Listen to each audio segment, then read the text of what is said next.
you and thank you for your service.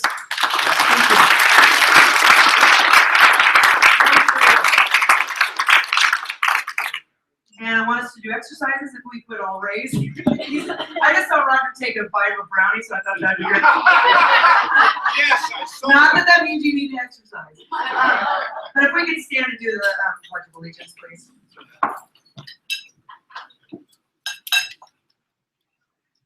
I pledge allegiance to the flag of the United States of America and to the republic for which it stands, one nation, under God, indivisible, with liberty and justice for all. Yeah.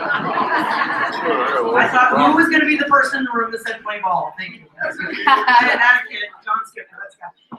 So, okay, first of all, I'm just going to be welcoming you very quickly, and I'm going to turn this over to Mark Smith, who is going to be our moderator, and he's the editor of the News Guard, the local newspaper. We have a lot of people to thank that have helped put this on. It's been really great to have the Lincoln City Chamber of Commerce really dive into this. We haven't had that much support in years from other organizations, so it's really great. Chinook Winds Casino Resort, of course. I'm Heather Hatton. I'm the publications manager here. Teresa Simmons, I think, started this years ago, and it's been quite the hit. But Chinook Winds Casino Resort, we couldn't do this kind of a venue without them. They provide the food, all the sound, and all that. So we really appreciate them. The Confederate Tribes of Siletz, without their support, we don't get to do what we do. The News Guard, they're live streaming this on their website, and Northwest Natural actually covered that cost for us. So we really appreciate that because there's a lot of people who can't be here. We know that there's something going on in Coos Bay, and that's why Dick Anderson and Arnie are not here because I think they're in Coos Bay, right? So people can watch this after this is over, and they correct on the News Guard site. So that's really important, and we really appreciate that. I am now. Is that all I need to think? And cell phones off as I carry this around, and I'm texting to make sure that my 16-year-old is picking up my 7-year-old. So, I mean, multitask, what do you do? So I'm going to turn this over to Mark. There will be 2 microphones up here. You're going to have to pass them around, and I can be right here and help get it to one end or the other. I do. This is the other. Thank you, Riley. Appreciate that. Thanks for pointing that out. I will put this up here. After I step. So let's leave them on. So be careful with I have totally done that. Is this on? All right, thank you, Heather. I am Mark Smith. I'm the publisher of the News Guard and a member of the Chamber of Commerce Board of Directors. Thank you all for coming tonight. Especially thank the candidates for coming tonight. Appreciate your participation in this. One thing that Heather did not mention is we will go for 2 hours. We've got lots of great questions. Don't know if we'll get through them all. We'll try. Heather mentioned that we have cut down the response time a little bit. We were going to give 2 minutes for a response. We're going to give 1.5 minutes now. Our timer, where's our timer? And our timer is going to hold up 45 seconds and 15 seconds as you go through your answers. So you'll have an idea how much time you have remaining. So I think that is the only other thing I wanted to go through. With that, we begin with allowing the candidates to give a general outline of their platform and any introduction that they want to do. And we'll start on the far end with Marvin Samus. Marvin? Here or up there? You can sit right there is fine with us. Save us time. It should be. Hear me? Yeah. Well, I'm Marvin Samus. I'm from Salem. I grew up in Mount Angel. Been here all my life. I've been a small business owner in Salem for 50 years. Hold the microphone a little closer, Martin. Thank you. How's that? I filed to run for the U.S. House of Representatives so that I could talk to the people of my community of this district about our continuing war. Last week we began our 16th year at war with the planet's 5th poorest country. Afghanistan is the 5th poorest country on the planet. Why are we at war with a country that cannot field uniforms? I'm going to show you why I think we're there. We're spending $100 billion a year in Afghanistan. We have 6 permanent military bases in Afghanistan. Now, this chart, this is poppy planting in Afghanistan for 20 years.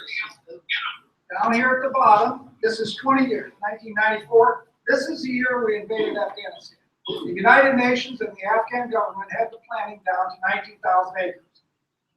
In 2014, this is 700,000 acres of poppies.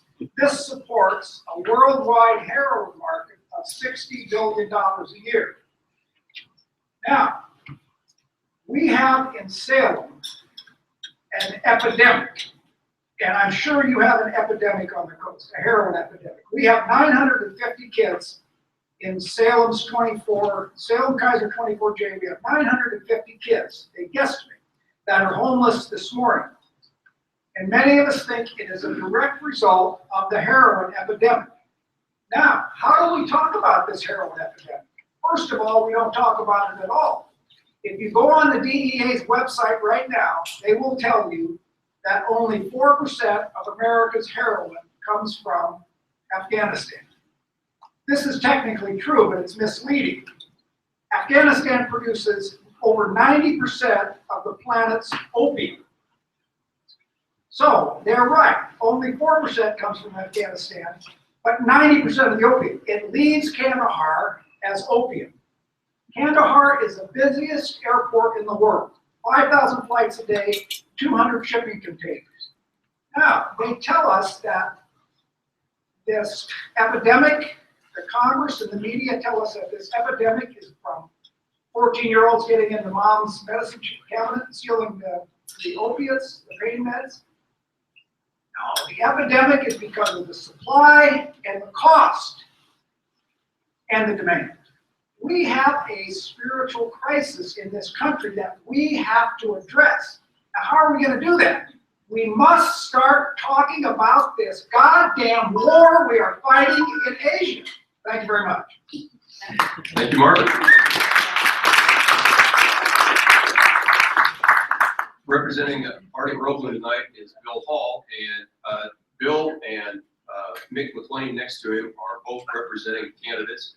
And while they have an opportunity to represent their candidates now, we've asked them that they won't be responding to questions directly for their candidates, but they can certainly take questions or take responses or take questions back to their candidates. So with that said, Bill.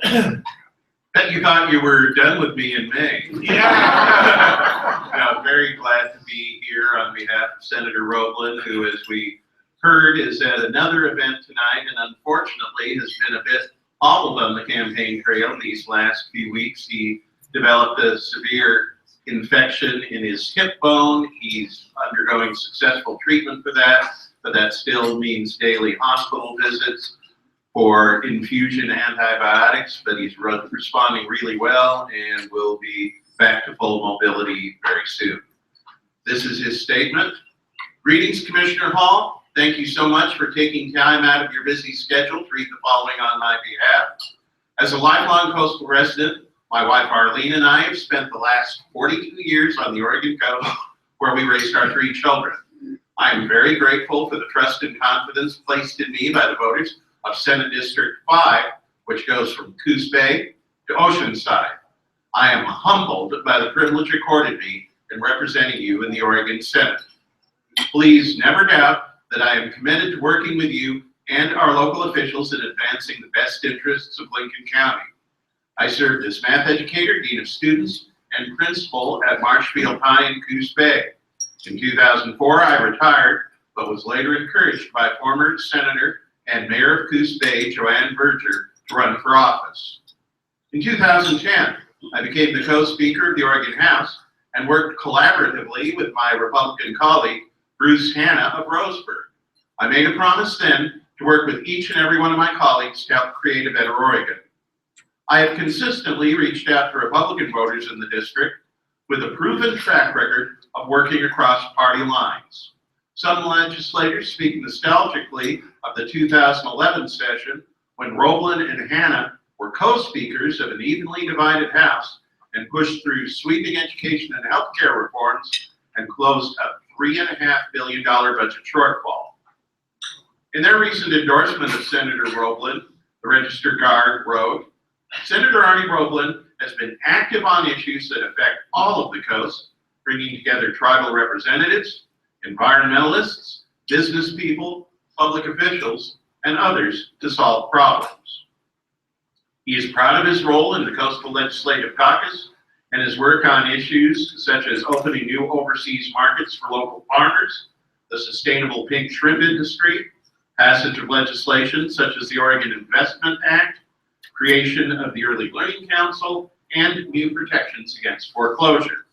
5 years ago, he created the annual Oregon Coast Economic Summit, which brings together hundreds of business, government, and community leaders to work on economic development and job creation. Topics have ranged from ecotourism to healthcare, craft breweries, to ocean acidification. In 2011, the Oregon Business Association named me Statesman of the Year for my achievements in public service, consensus building, and forging collaborative solutions to critical issues facing Oregon. Thank you.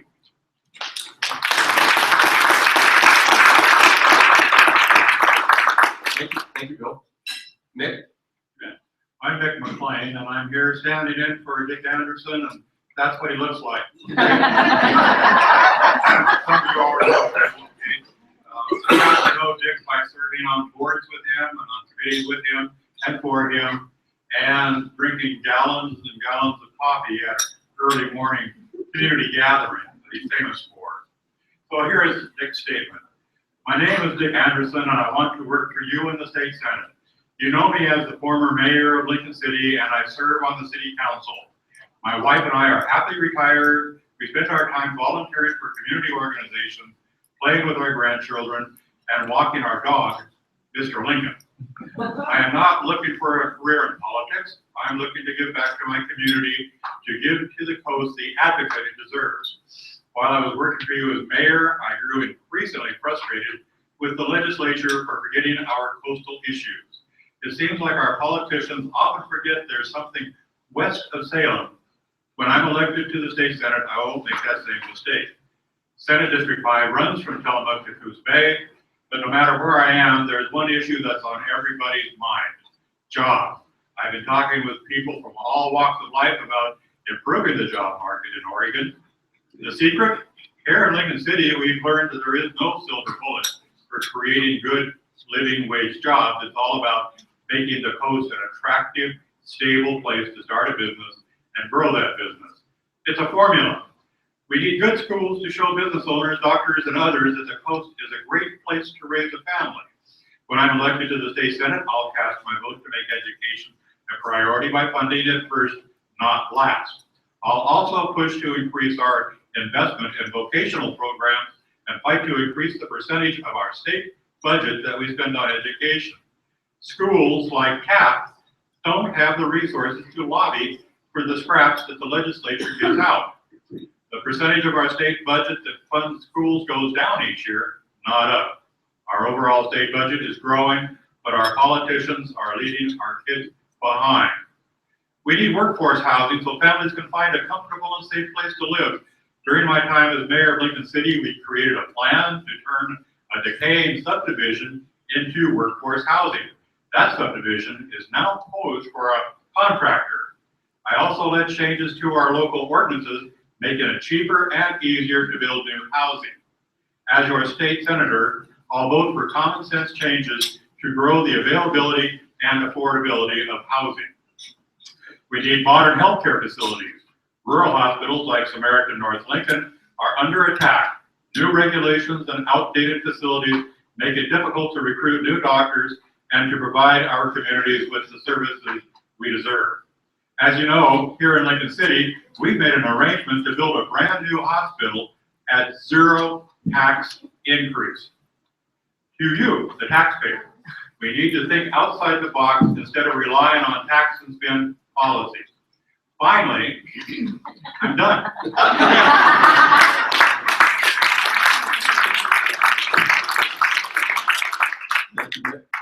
David? Well, thank you, everyone. It's so good to see so many interested and familiar faces here in the room tonight. I'm David Gomberg. I'm your state representative. I I just want to tell you how proud and how grateful I am to be able to say that to you. You know, a state representative has the responsibility and the opportunity to improve our economies, to improve our communities, and to improve the lives of everyday people. I take those responsibilities very, very seriously. I'll tell you, it's the hardest work I've ever done. It's also the most rewarding work that I've ever done. I travel around this wonderful district of ours. I see people that are starting new businesses. They're looking toward the sustainable future for themselves and for their families and for the people that may work for them in the future. And often they're doing that with little more than their experience, their creativity, and their raw economic courage. I see families that are just starting out, and some of them looking to buy a home and looking to the future and hoping that their kids enjoy at least the same kind of opportunities they did, or hopefully a better life. And I see retirees that are coming here with a lifetime of experience who are contributing back to their communities and making our coastline more resilient, more interesting, more vibrant. And I see my job as a state representative to empower that can-do spirit. When I go back to Salem in February, my priorities will remain much as they have been since I first went to Salem for all of you. And that's, first of all, to give our kids and our grandkids the education they deserve, to make sure that our seniors are safe and secure and independent in their own homes as long as they choose to remain there, to make sure that we have health care that's accessible and affordable, to make sure that we have housing that is accessible and affordable, and to take care of the magnificent environment that brought many of us here to live in the first place. And last, and probably more important than all the others, is to make sure that we are ready when the ground starts shaking under our feet, and that we're in a position to withstand and recover from a major event that's going to come here at some point in the future. I represent a district that stretches from Yachats to Tillamook and inland as far as Sheridan, but as most of you know, Susan and I live right here in Lincoln City. It is a great joy to take our coastal attitude over to Salem. And sometimes you hear that politics in Oregon is focused in Portland and the rest of us are voting with the Portland representatives. I want to tell you that it's my job not to vote with the folks from Portland. It's my job to make sure they're voting with all of us. So if you give me the opportunity to return to Salem, I will continue to focus on those priorities and to make sure that the rest of the coast is paying attention to the concerns and the interests and the lives of the people that live here in the most wonderful part of Oregon, the most wonderful part of our country. Thank you.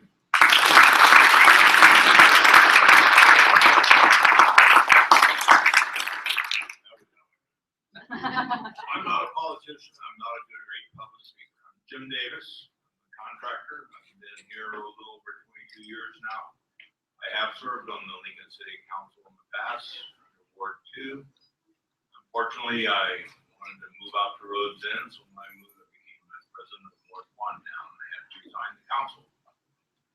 With that said, I've also done quite a bit in my time here. I've been associated with the chamber for 20 years, better than 20 years. Been president of the chamber, served on the board for 3 years. Served for BAMA for over 5 years. I was in charge of BAMA down in the south end of town. I've served on the board of Angels Anonymous for well over 17 years now. Mr. Robertson and others.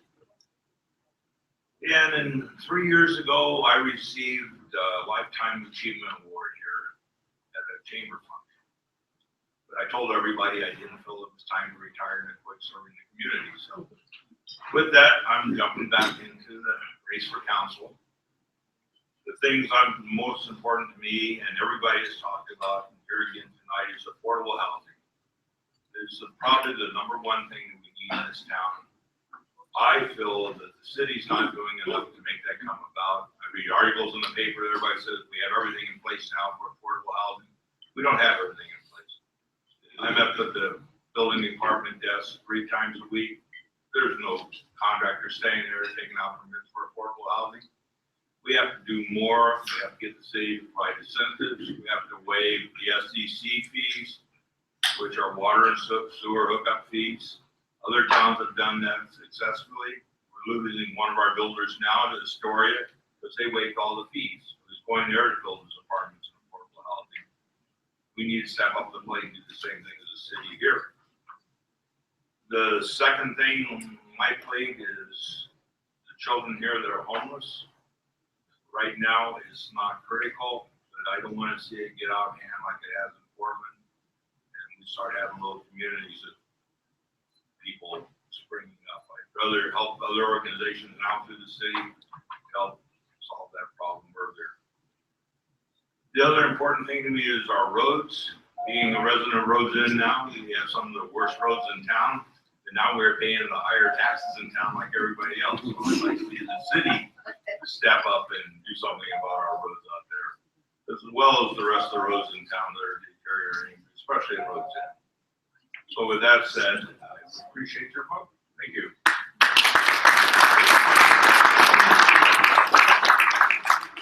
Thank you, Jim. Deanna?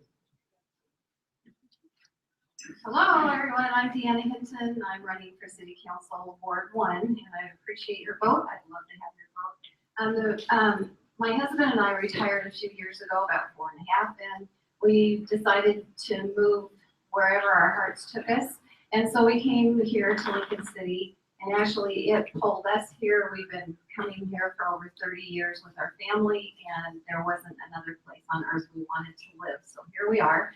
The first thing on my list of ideas for City Council to take on is the homelessness. It is critical here. We have 433 homeless students in North Lincoln County. 135 of those is in Lincoln City schools, and that is not acceptable to me. And so I just want to say that we need to do something about that. Right now, the city is working with and coordinating all the different nonprofits that are working on this issue, which is the first thing to do, and it'll point out where the gaps are, where the city can help with that. The next thing, of course, is affordable housing. We all know that. It's critical and crucial here in Lincoln City. We've lost a lot of good workers to other places because they were unable to find housing, such as teachers and people that work for the hospital. The idea of reducing the SDCs, the system development fees, is not what I would call a good idea because then that money has to come from somewhere else to cover those fees.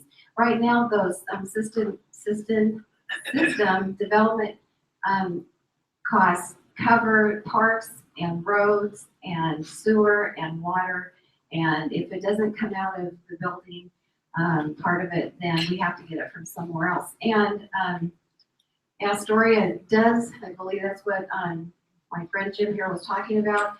They don't have any land left hardly to build on, so, and they wish they did have that SDC fees to fall back on because they are having to have taxes rather than fees, which is inappropriate. There are ways in which there are ways in which to lower the cost by deferring that cost. It doesn't have to be upfront, and there is a process already in place for the city to do that.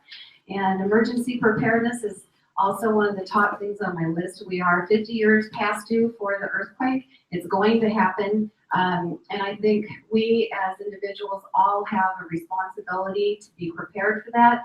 Likewise, I think the city has a responsibility to its citizens and to all the tourists that come. We need escape routes marked. We need supply caches in every neighborhood, and we need go kits for all the visitors at all the accommodations for the visitors. I have a lot of experience that I can bring to the city council. I'm currently on the planning commission. I am retired from the city of Portland, and so I'm quite familiar with how city governance works, and there are a lot of ways to get a lot of good creative projects completed. And with that, I think I'm out of time, but I have a whole bunch more to say. So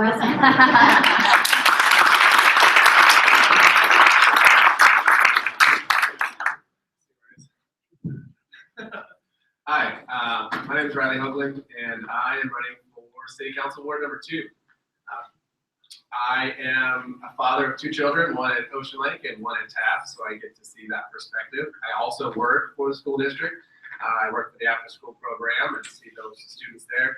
Additionally, I substitute in the classified area, so that's non-teaching. So that's the structured learning center, the resource center, and those kinds of things that those children that really need a little bit more. And so it's really rewarding. It makes me, it's very rewarding and very challenging at the same time. So I'm really happy to be a part of that, and it's been something that I wanted to do for a long time. What else? I have 3 things that I've really been saying that I like to do with the city, the council, being on council, is diversify city council. And I don't think it's hard to see why I think that, but bringing the age down and really speaking for those people that don't really feel that they're represented. And I feel that in order to look at those issues and look at the problems and look at the things that come to council, you have to be able to look at it from all sides.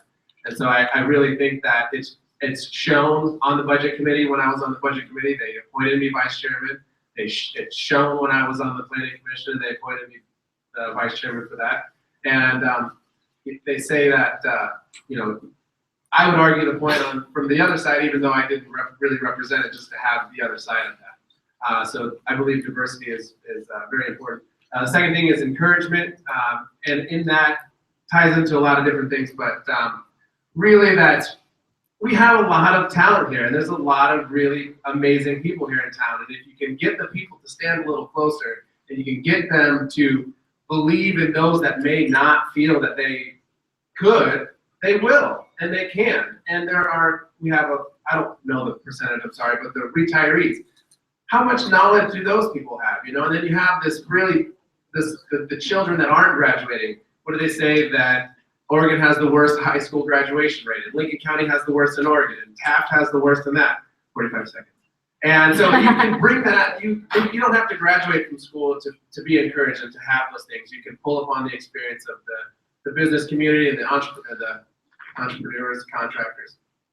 And I want to, with those things, you can rebuild the community with that. And that's really important, that feeling. You can say a lot of stuff, but you know if it doesn't feel right, and you know that it's there. And that's really important. It's really important for me to give that out. And that's really what I would like to do, and have the opportunity to do so on city council and really speak for those things. So thank you everyone for being here as well. So thank you.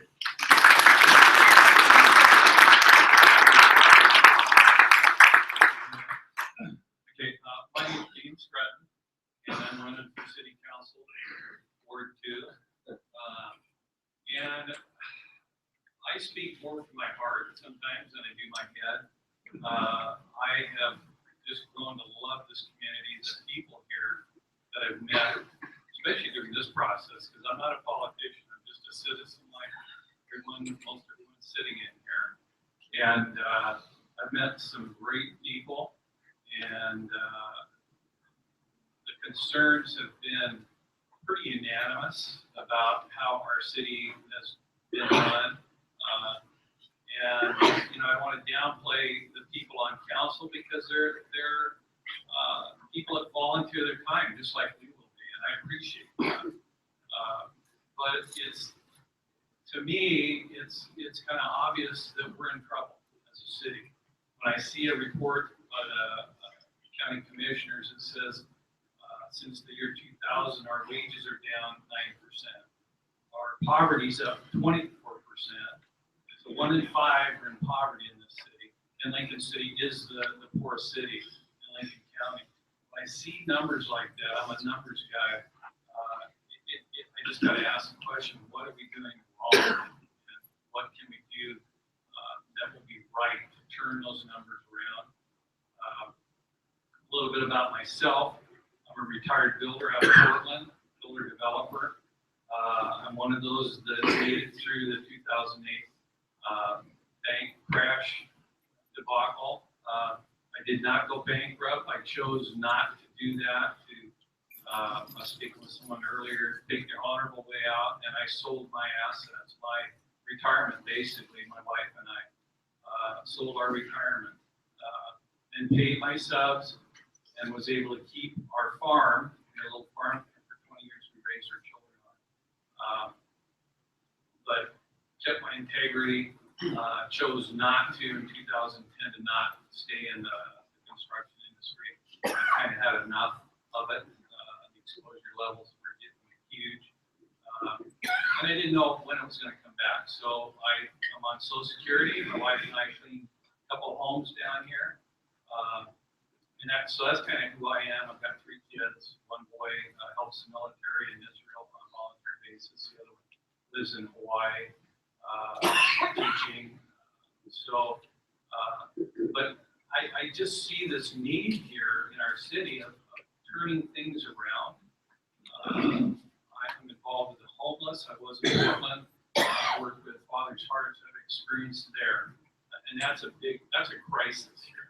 When you have 135K to 12th grade homeless, and the 433 number, I think that was 2015-16. And the way it's been going is it keeps growing. So anyway, I would appreciate your vote. I'm just one of you, a citizen that wants to help out.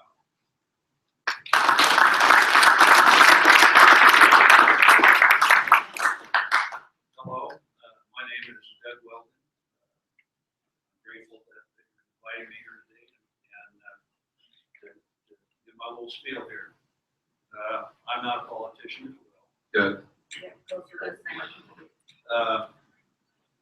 My priorities are going to be to increase the responsiveness, accountability, and transparency in our city government. I think we could use some improvement there. I'd like to create better paying year-round jobs by supporting and attracting businesses and reducing our reliance on a seasonal economy. I think there's a notion that this town goes dead in the wintertime. And I would just like to say that our little small business, small end, has done nothing but increase in business. So we're not going to take a negative attitude and say that nothing is possible here. We believe that people are coming here. They love this coast. I think that's why we do have diversity here on this coast. Is that this ocean is a big draw. Everyone loves the beach, and me included. That's why I came here. Originally, I grew up on the beaches of Southern California and moved here about 40 some odd years ago and went into business as a builder as well, framing houses. I'd like to see an increase in vocational and educational opportunities for our youth to assist them in finding meaningful work and to encourage them to create small business, because I think that's what this city offers, is a small business and kids with, that's mostly what people are doing up here. Most of the builders do those kind of things. They're entrepreneurial in spirit, and I really appreciate those kind of people. I'd like to review our ban on big business and box stores. I think that could be an asset to this city and improve our economy. We have a regulation that says that 60,000 square feet is the limited on what we can do in terms of a box store. And I'd just like to see some flexibility in terms of our city government, in terms of our strict regulations on these kind of things. That a little bit of flexibility would go a long way to improve our economy. I'd like to address parking issues. That's a problem that we have in my neighborhood. All the beach accesses in this town get extremely congested come the summertime. And people fight over parking spots, people put cones out, sawhorses in my case. There's things that we can do, and I'd like to see in the planning area this the way things operate is to think when we're going to do something like the Nell Scott Gap there. I'd like to see them plant instead of just considering that one small area of land. I'd like to see them think about the impact on the neighboring beachside areas, because those people are going to be using our beach accesses, and we're already short on parking spaces. Thank you. Appreciate it.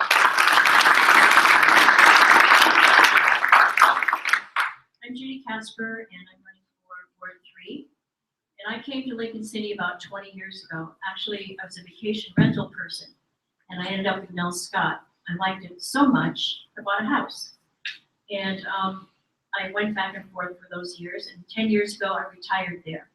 I liked it because it reminded me of my rural Wisconsin community where I grew up. It was a small town, great environment, people who cared about each other. That's what I find enticing about our neighborhoods, is that ability to belong and trust and care for the needs of others. And I see that fading. That's why I'm running for city council. I want to retain that sense of community. It's so important. I walked my neighborhood many times talking to people.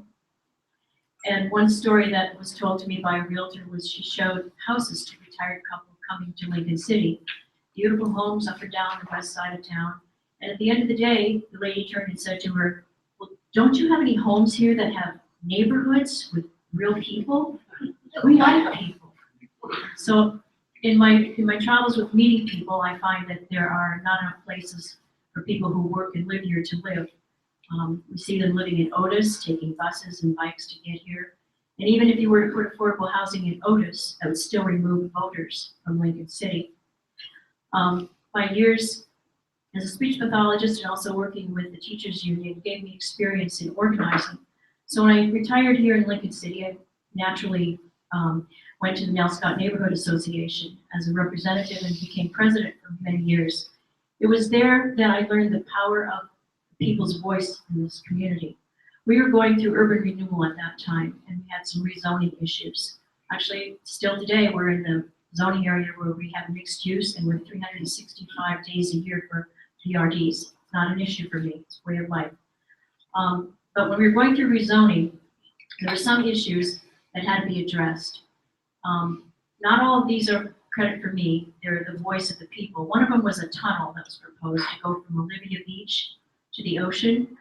And at that time, one of our members gathered research and documents and found that there was a biological wetland endangerment. So the tunnel could no longer be built. And lo and behold, it was a land use violation as well as to who would maintain the tunnel. And of course, Olivia Beach built the steps. The other one was 31 townhouses that were going to be built in high density. This was in our area. This was in 2008, probably just as the housing bubble was beginning to burst. And as a group of people who got together, we went 70 people in mass to the city council and reminded them this was not zoned for mixed use. We do not have those townhouses today, but instead we have 7 lots and 3 single-family homes.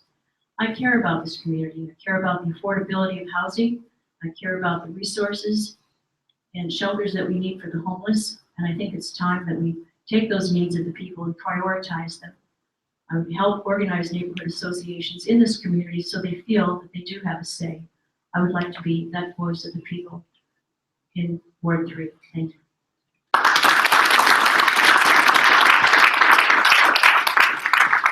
Thanks, Judy. And that gives all of our candidates an opportunity to introduce their platforms and give a bit of an introduction on themselves. We have a number of great questions. If we don't get to your question, feel free to stick around afterwards. Ask the candidates yourselves. So many great questions. You should all be reporters for my newspaper. You can send questions to our newspaper. We'd be happy to work on those. So there are many, many questions for city council candidates. And we're just going to start in there. I'm going to start with Deanna and just rotate down. There's this is a question for all the city candidates, city council candidates. So we'll start with Deanna and Riley after that. Jim, Jim's going to be the last one to answer that. Jim got the first time up this first time. Now Deanna's going to start us off. So the question is, how long have you lived in Lincoln City? And tell us about the work you've done in this community and the groups you volunteered with over the years. Okay, I've lived here 4.5 years after 30 years of visiting, more than 30 years. When I first got here, I first organized my neighbors to pay more street, which we did. And then I was elected to the Roads and Water District. And I served on board. And then I was elected to the board of directors for my neighborhood association and served as the president. And I currently am on the planning commission and look at land use issues, and we make decisions and also make recommendations to city council. Thank you. Right. I have lived here, I think 9 years now. When I first came here, I volunteered for what was the Oceana Family Literacy Center, and we did English as a second language. I taught a very small class of adults Spanish at night. I think we met 1 or 2 nights a week, I can't remember. I volunteered at the Seventh-day Adventist High School with their Spanish program. They ended up hiring, so that was great. I then got into the appointments. I tried doing the Visitors and Convention Committee. Really wasn't a good fit for me. The Budget Committee came after that and was recommended to me. Said, hey, you know, you could do this. I did. I loved it. It was fantastic. And then I ran for City Council against Jim. Didn't make that, and he said, well, if I win, you can have my seat. So I said, all right. so I did, and did that, and so you know, I think that's it for what I volunteered with. But you know, it feels really great. Oh, at the school now, the Ocean or Taft Elementary School, you volunteer whenever they need it and stuff like that. So it's been really great opportunity to have those kinds of things, and I think that's sufficient. Thank you, Riley. James? My wife and I moved down here a little over a year and a half ago. I have come to this city for 45 years, so it's like second home for me when I come here. And I volunteer right now with Celebrate Recovery. And I'm looking forward to get more involved with the Taft Warming Shelter as time goes on here. And there's some ideas for that structure down there. So my heart is really for people. I walk my neighborhood. I've got to know so many incredible people. I like to talk to strangers. I can stand in a grocery line and just get a conversation going. I talk to our tourists. And that, to me, is, even having not been a representative of the city, I was a representative this last summer on the beach, just talking to our tourists. I thank them for spending their money here and supporting our economy. Encourage them to come back again next year. And as far as volunteer work, this will be it for me. My skill sets as a builder developer, I've got business management, budgeting, know how to build, hands-on, ground up, develop dirt. So that's what I'm going to bring in the future is my skills. Those are volunteer skills that I'm offering the city. And I'm excited about that because I truly have come to love this city, the people, everyone. It's just an incredible place to live. Thank you. My name's Doug, and my volunteer work has been on my house for the most part since I moved down here. I do go to church on a regular basis, and they were finishing the church off at the north end up there, Faith Baptist, and I spent a lot of time laying final trim on the place and getting completed. So, and working on the playgrounds and that kind of stuff to get that thing going and get it in operation. And met some very nice people there. But my skill set is very much the same as James's. I spend a lot of time on the beach access down there visiting with people, and that's kind of how I got involved with politics and just learning about things and talking to the people in the beach access. And that's really my strongest skill set is I do like people, I love people, and I think I can communicate and get along with all different types of people. So that would be where I'm at. Thank you, Judy. And I'm Judy. I've been here since before the casino was built. I remember the signs that said no casino. So that was over 20 years ago, but I've lived here full time, as I mentioned, for 10 years. I've been involved with the neighborhood association. And as part of the neighborhood association, we would assign people to advisory boards. And I'm very happy to say we've always had members on advisory boards to speak for residents in our community. I've also been a former planning commission member, and also I've been on the budget committee.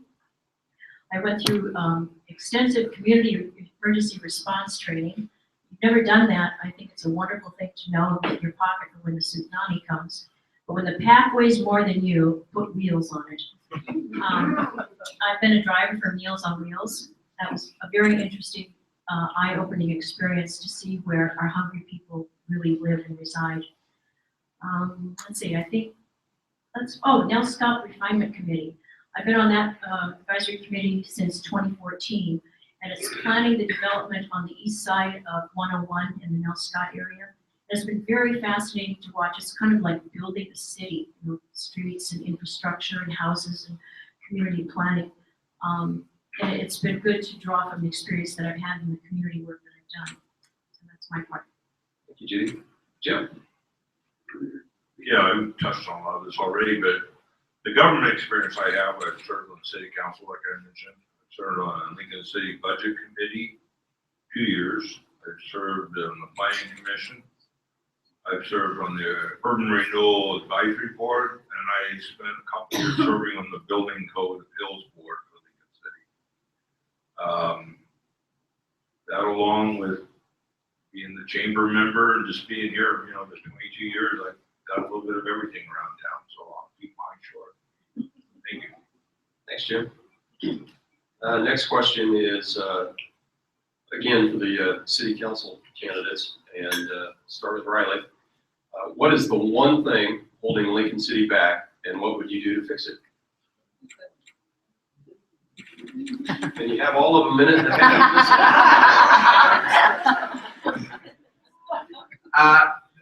Housing, absolutely. Housing is where we're really struggling, and that housing will help homelessness. It'll help affordable housing. It'll help workforce housing. So wherever you can put a house, it's gonna get rented. I mean, there's builders here who know that, and there's contractors here who know that. And the city has the land, and you can talk all day long whether or not we should have been in the business and sell it all or not. We have it, and we can use it, and so we can have those things. We have 2 successful 99-year land trust houses that were purchased by people who live here. I personally am lucky enough to know those people, and how happy that is. How one of them moved in, I don't know, 3 weeks ago, 4 weeks ago. So it's really great, and I would love that opportunity, but it's there, and we have all those tools, and we have all the things that we need, and we have the resources, the people, all of it.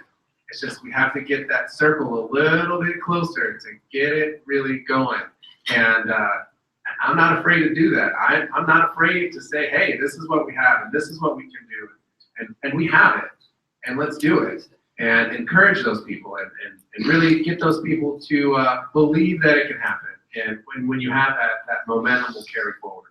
So housing, absolutely. Thank you, James. I'd have to agree, that's the hot topic is the affordable housing. It's a lot more complex than what people think it is. We have to have the dirt, Riley mentions we have the dirt. Dirt drives what a house has to sell for as a builder. If I'm paying $100,000 for a piece of dirt for a lot, I can't build a $200,000 home on it. It doesn't pencil out. So that is a big issue, and we need to do something to attract the developers, builders here, because there is a builder today, developer that I listened to his interview that we interviewed today, and he's out of here. He's out of here. He's tired of the planning department. He's tired, just the whole process here. Says it's not a friendly, good experience for him. So he's leaving town. And I had met him actually 2 months ago, and I encourage you, don't leave our city. But we're gonna have to provide incentives, period.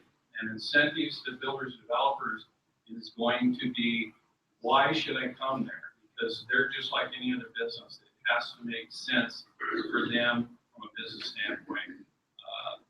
They're in it for a profit. I wasn't in it as a builder to lose money. I wasn't in. So we have to address that. We have to provide incentives, and we have to find the dirt. The city has a lot of it, but it's not the easiest property to build on. Villages is very costly to build on side of mountains that I've done all over the world. Well, I would like to talk about that too, but I think more important to me, right now is to talk about our seniors. I have a friend that, he's 84 years old, had his dream house in Rhodes End. And because of the taxation, he was forced to move out of that. When Rhodes End was incorporated, he was forced to leave his dream house, a beautiful ocean view, everything else. And he had to build another house down in a less desirable neighborhood.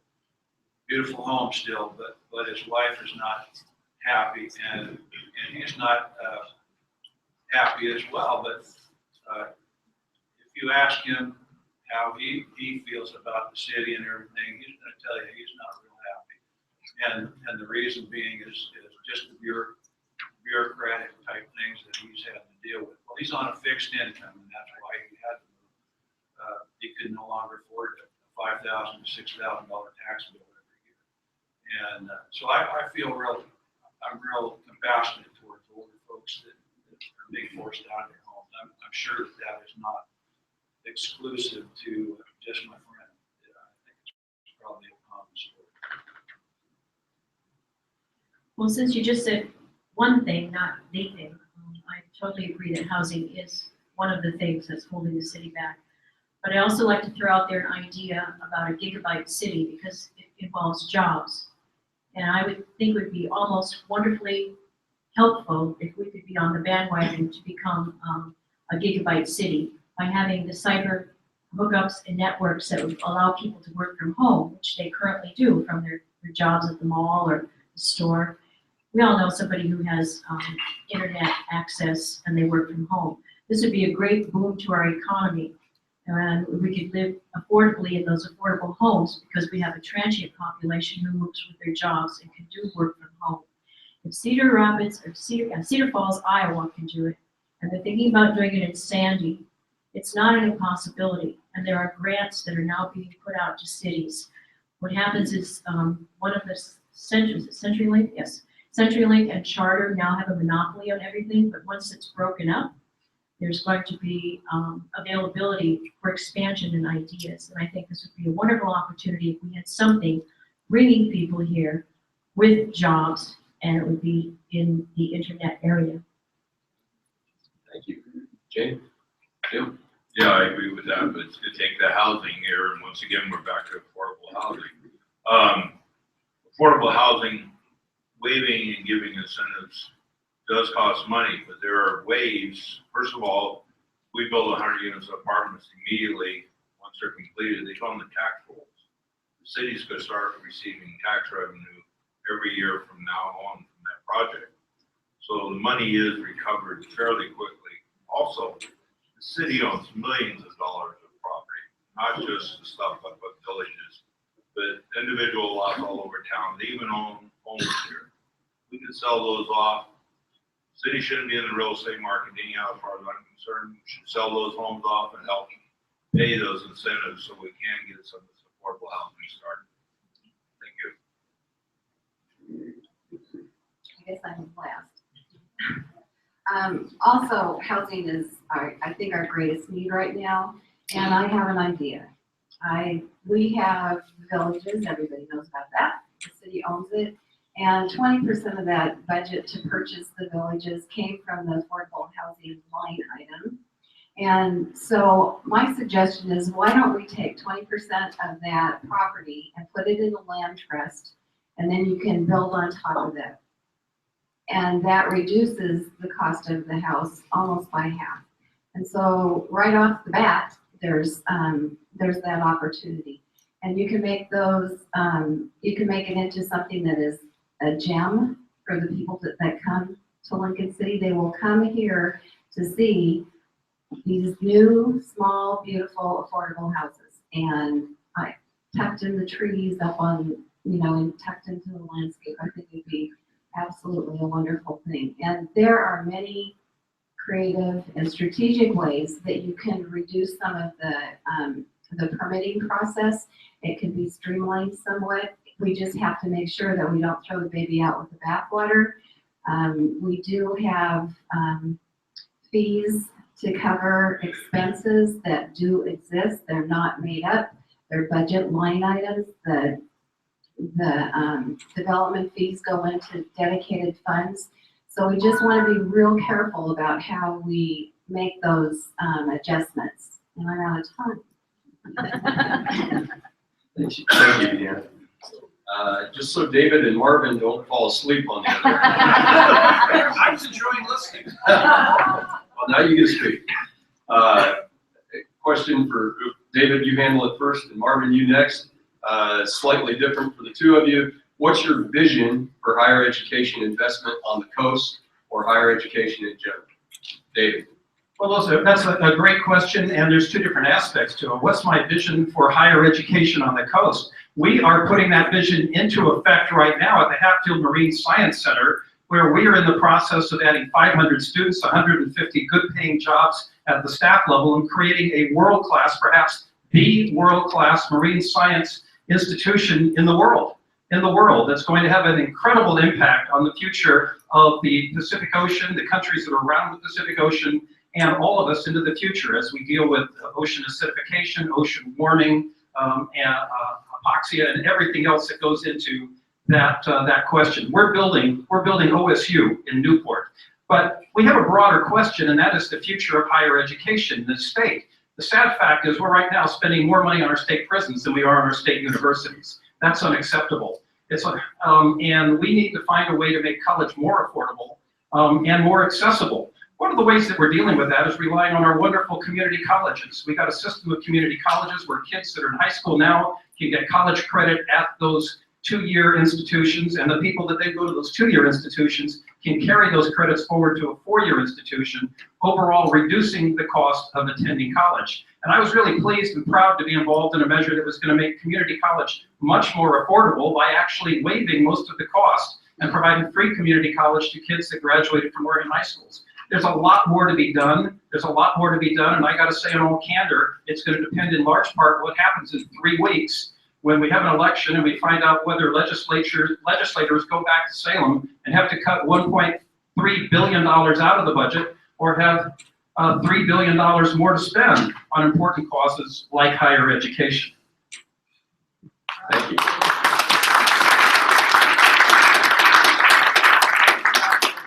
Very glad you asked that question. The cost in Afghanistan would pay the college tuition of every kid in America. Now, this chart, I'll show you this chart. This is from nationalpriorities.org. This is $1 billion federal spending and jobs created. Military, energy and technology, healthcare, look at education, 26,700 jobs created. We get this money back. This is an investment that comes back to the taxpayer. This spending, we don't get any of this back. This goes down a rabbit hole. Now, all these politicians that are running are talking about jobs. But when they get elected, how do they vote? They vote here. Why did they do that? We were talking about this before with Oregon's corrections budget, $1.4 billion they vote on. $39,500 every year to hold a guy in a concrete box.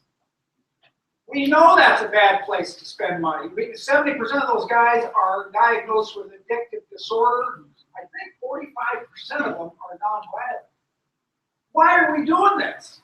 Well, if you don't do it, you know, I said, what if you voted against corrections? They'll throw him out of office. We have to start doing our job. We know what's the right thing to do, the smart thing to do, but we sit back and we let the, anyway. This is pretty obvious, it's pretty basic. We need to invest in our own kids. I'll tell you one other story. I have a son-in-law who hires people for IT development in the Seattle area. They have to hire their people from Asia. They just hired a girl from Pakistan. She's got a PhD. She's 24 years old. She's written a book on coding. She's been coding since she was 10 years old. Now, can you do that at American Junior High School? Can you write code at American Junior High School? We got to start investing in our kids. We have to do this. Thank you. Thank you.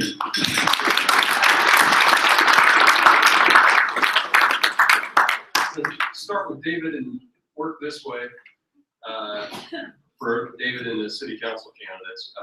You believe the city is doing enough, and Dave, the city and the state, city council candidates, the city, you believe the city and or state is doing enough to address the homeless problem? If not, what would you suggest? Well, homelessness is in the forefront of everybody's thinking, and it's not just a question of people that don't have homes, but also people that can't afford homes that are available to us. 14% of the kids in our public schools don't have a defined and confident place to spend the night. That's unacceptable. And we have a vacancy rate in this city of less than 0.5%. So people that work here can't afford or find a place to live here. You know, I'm gonna give you a quick statistic. I mean, in Lincoln City, if I'm not mistaken, 1/3 of the housing is occupied by people that live here. 1/3 of the housing are vacation homes, and 1/3 of the houses are in the nightly rental pool.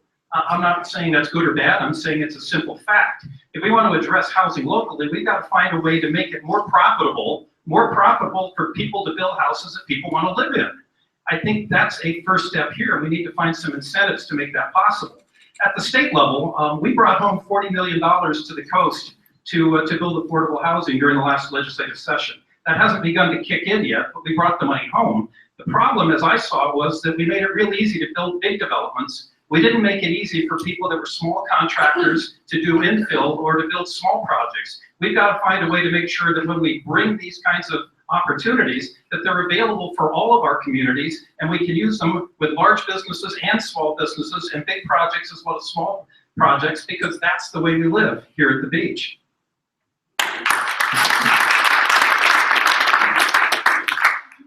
The homeless issue, I think, the city can't do it by itself. And the small charitable organizations are out there trying, just need help. I think it's up to the city to actually partner up with those different charitable organizations that are out there to help them do the job, you know, by, you know, if we need to give them land or whatever, I think we need to help the other organizations that are already in the business of helping those homeless people. You know, the city shouldn't try to reinvent the wheel. There's people out there already trying to help now, we just need to help them out more.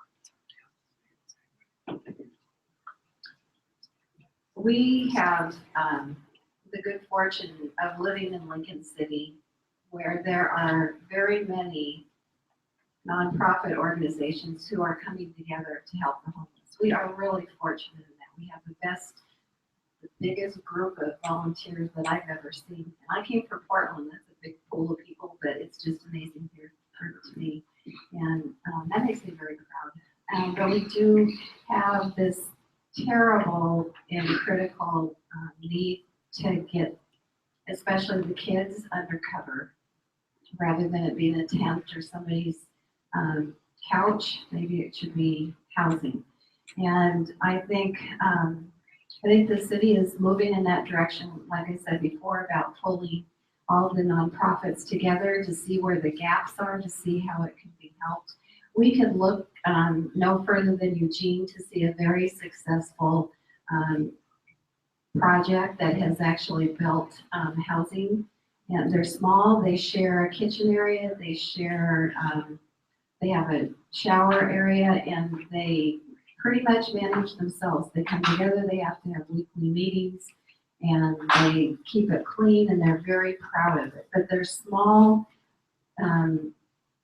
houses in a gathering where people live together, and I call that a really good idea. It is not very costly, and we do need the land for where these can go. We need the builders who will help volunteers build them, and the cost is not great. So I think that's one opportunity or one place the city can look to find some guidance to see how they're doing it and bring that, at least bring the idea here. I'm over time. Can you just restate the question one more time, please? I can. Or not. Do you believe the city is doing enough to address the homeless problem? If not, what would you suggest? I think that the way the city has looked at homelessness, they probably have been doing what they feel has been enough. There's a $50,000 homeless fund that is used for funding, or you would apply and then give that money to those organizations. I believe the $50,000 is an arbitrary number, and it can be increased or decreased. And when it gets to the budget, those are line items. It's not really, because the budget committee doesn't really see those organizations or really know much. It's just a line item, from what I remember. It's just a line item and a yes or a no. So we can do more, and it's, if you think you can do more. I don't think that everybody believes that there can be more to do. I believe that there's more to do. I think that the numbers kind of got switched around with the homelessness. I believe it's 400 and something children in Lincoln City homeless, and 135 of those children are outside. So ask yourself, how well are those test scores going to be? How well are those children going to do? There's they give backpacks of food on Fridays to those children.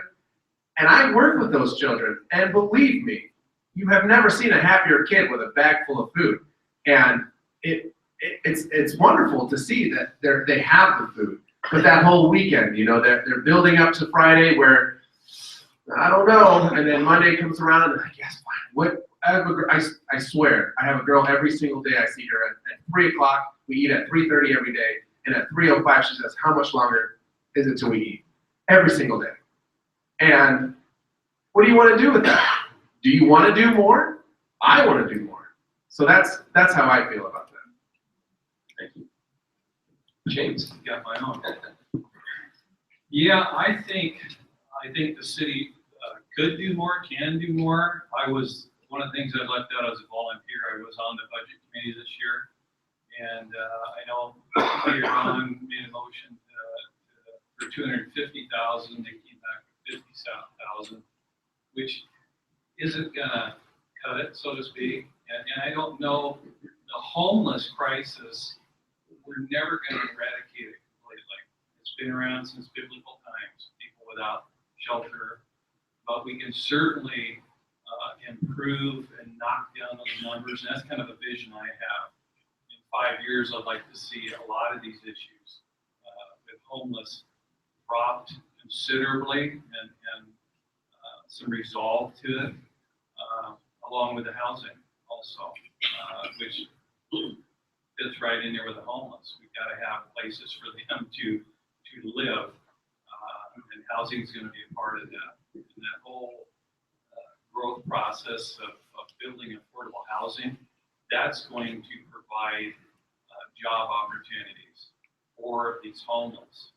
And I know I've talked to several people about retooling some of these people, so to speak, where we can teach them some skills. And even in the construction industry, here I am. I've done every phase of construction. So I'm willing to put that out there to the homeless in a program to help teach these people some skills. And then put them into action, into work, and get them into some of these homes and apartment complexes that would be being built around the city. Thank you. Doug? Well, I agree with everybody else. I think that there's this is a real generous city, and I've seen it over and over and over again. People giving of themselves, giving of their resources, money, and I as well know the story of the $250,000 and him the mayor only receiving $50,000. And that could have been immediately used. I know he doesn't want to be talking about it, but it is a fact. And there are properties here in the town, his property specifically down in Taft, if that is in the flood zone, and he's not allowed to, he's got a heart for the homeless, but he is not allowed to have any kind of a homeless permanent shelter there. He can use it as a warming shelter, but that's the extent of what he can do. And I think the city could be a little bit more helpful in terms of giving up on being rigid in terms of code restrictions and whatnot. And in some cases. Thank you. I think the city's working hard, working more than it has in the past.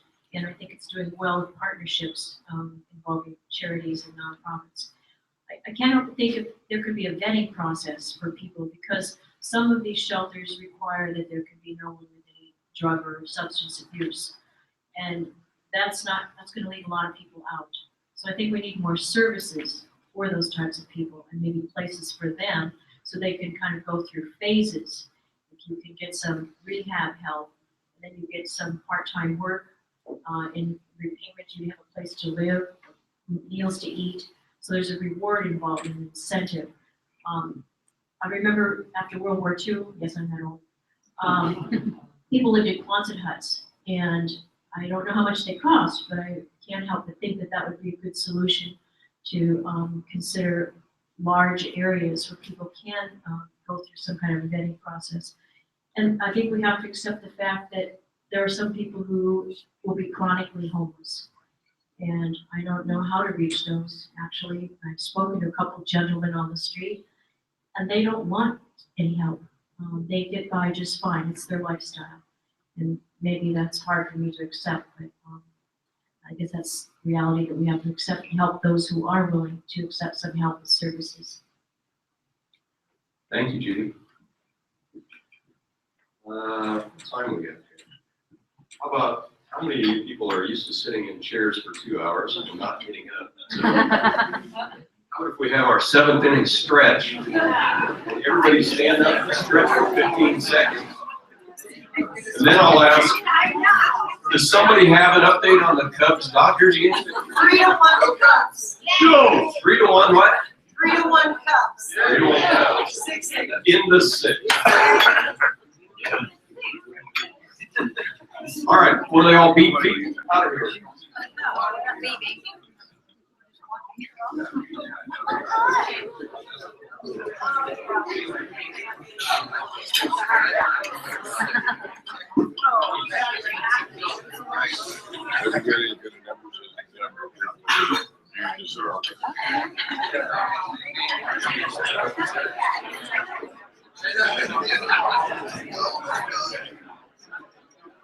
All right, let's reconvene, folks. Let's reconvene.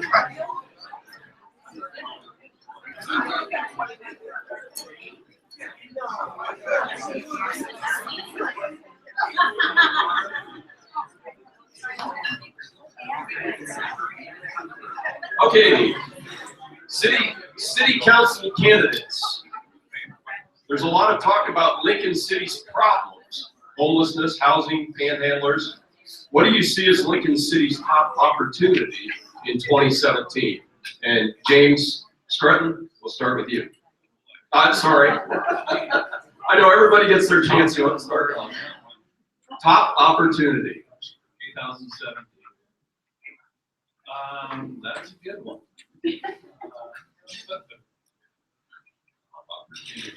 Well, I think we do have the opportunity to change up city council, which will initiate hopefully some of the changes that we've been talking about tonight. And that is a major opportunity. We've got some folks running for city council that have some very good ideas. Actually, on both sides. That's what I see. We have the opportunity now to implement some things that are going to affect our city in a positive way, starting in 2017 when the new city council is sworn in. Thank you. Doug? I agree. I'd like to see a sense of unity in the city council. But to my estimation of it, it hasn't been there. Been a lot of fighting for a lot of years, and it's discouraging to see that issues of BRDs and whatnot. That's been just preoccupying the city's time and energies, and I'd like to see that come to an end and see some just unity in the city government, and as well as the council working with the people in the city government. It's important, unity is important, I think, and I think Riley acknowledged that earlier. I'd like to see the same thing. And really the only way I can see to stop fighting is to hire a group of people that have building knowledge and tackle these types of problems. Thank you, Judy. I think we have an opportunity to have citizen involvement. We have a big election coming up, and many of us have walked door to door and spoken to a lot of people in the city who feel that they're not being heard, they're apathetic, they feel helpless. And I think their vote for the people on city council this time can empower them to understand that their voice is important to get their needs met. We spent the past 8 years trying to get some kind of guidelines for special interests that have influenced the decisions being made. And I think it's time that the people know there are people who are listening to them by change in city council.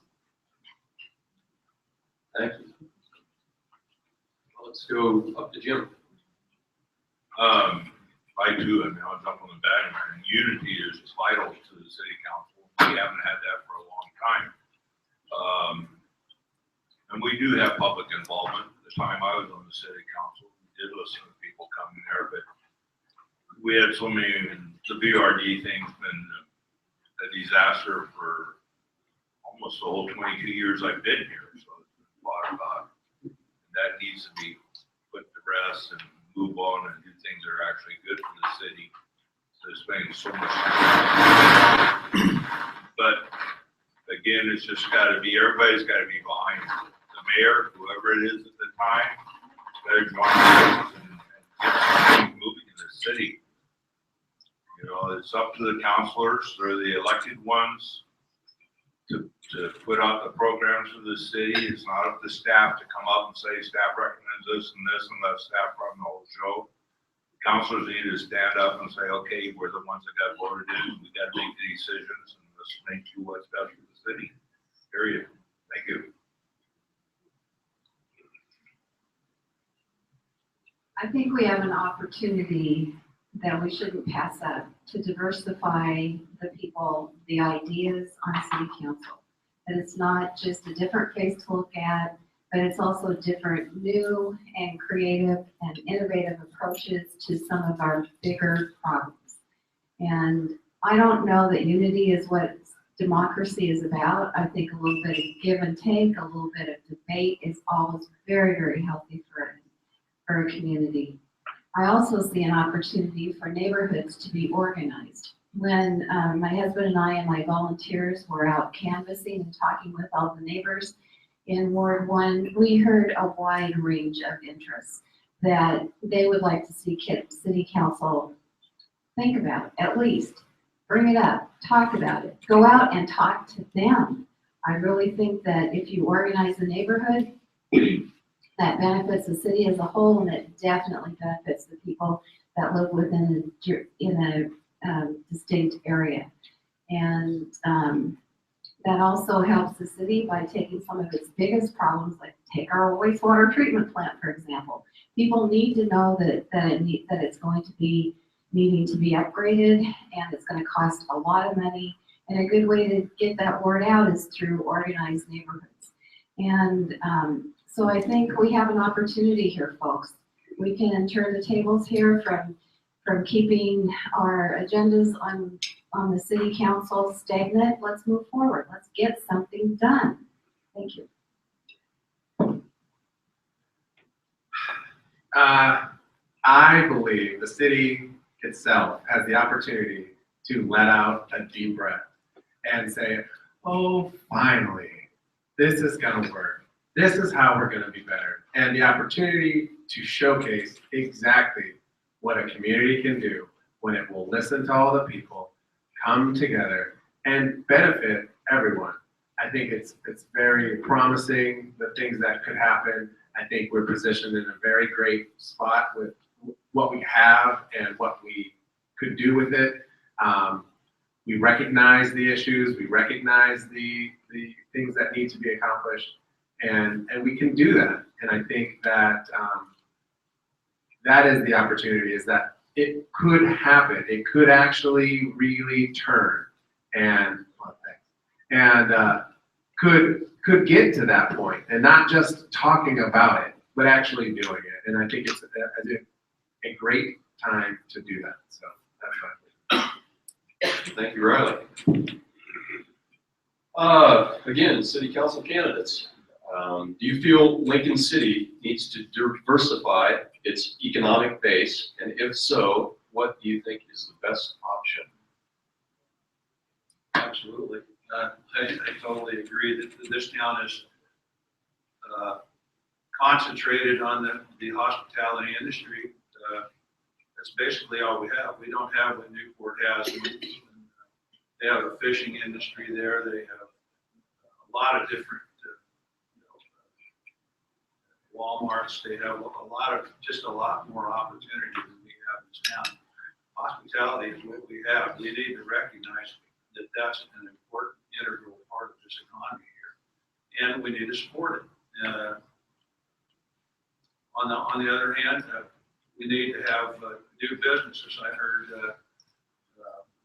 and they need to be encouraged to come here. I heard Don mention one time the possibility of bringing up a larger laundry facility that would supply all the motels. And I just would like to see that kind of stuff happen, where people would hear about Lincoln City, feel that it's a good place to come with their business, and invest their time and energy and money. It could happen. I'm optimistic that it could happen, but it does require that factor. Thank you. Judy? Well, if I think out of the box, I think we could create jobs here. Mr. Gomberg, maybe you could send some jobs up here from Newport, either for county or state. I think if we look at the rental properties that we have here for businesses and offices, maybe we could underbid Newport and get some jobs and positions to move up here. And that way they might even be able to have some affordable housing that is on the market for those who have full-time jobs. That might be one way to create a bigger economic base. And also, I feel there might be a need for training opportunities. We have a lot of service workers here. I know the community college is doing a good job starting some new programs now about customer relationships for our service wait people, or maybe those who come in as cutlery chefs. You know, how do you handle knives? So you had a little bit of preparation before they actually just go into the service work. I think those might be a couple of ways to expand our economic base. Thank you, Judy. Yeah, diversifying this town is a challenge. I mean, we are what we are. You know, we're a tourist destination, and the hospitality industry is always going to be number one here. And then we go back to trying to bring other businesses to town. That goes hand in hand with getting affordable housing thing going. You know, we can't expect people to come here and not have a place to live, raise their families, and right now that's what we're at. I've talked to the people, I know the management over at the Outlet Mall. They're fighting over there. Almost every business got a sign in the window, help wanted, because they're having a hard time keeping managers and everybody else because they just don't have any place to live, or they're having to drive in an hour away to work here. And it's, during our winter time, that's not a nice thing. So the affordable housing is going to cause a lot of this stuff to happen, I think, over time. Thank you. I'm not sure what we can do about diversifying our economy in Lincoln City. We do have probably one of the best tourist stops in the world. I do have an idea though, because we do have the looming issue of affordable housing. And I have this idea for, I keep mentioning the college when I talk about this, but that the students could develop a business plan. This is entrepreneurial, that they could that's right here, stays right here in Lincoln City, that the students would develop a nonprofit business plan, and that other students in design would design affordable housing, and that students in construction would this together, and that what we would have would be a prefab house designed and built. You know, you take it apart when you move it. But right at the college, they have a little bit of room. And then we can move those houses over to the villages, to that 20% of the property, and get going with that. That would provide students learning how business works. And who knows, this might be the new coast business that actually takes off, because every city in Oregon is having a difficult time with housing. So why don't we build them here and truck them there? Yeah, I also agree with Deanna that the economic diversity is pretty much, it's a tourist town, and that's what people do. But if there is a way to increase our economy, I believe, would be something, a co-venture with the college, the contractors, the students.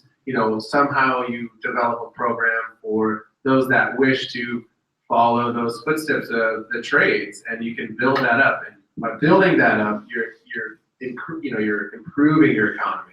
I don't know about diversifying it, so I don't think we need to diversify it more than we should encourage those that participate in it. And one would solve the other. You can build those types of homes or those kinds of things and educate, bring the community together, and provide for all in kind of one thing. And but it takes those types of people that would want that to happen for it to happen. So I think that's the encouragement of our economy, not necessarily the diversification of it. Yeah, I think it's all going to start with housing, because we can't start new businesses and draw people to start new business here unless we have the housing.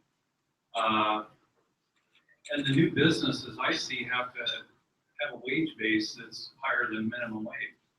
So I would see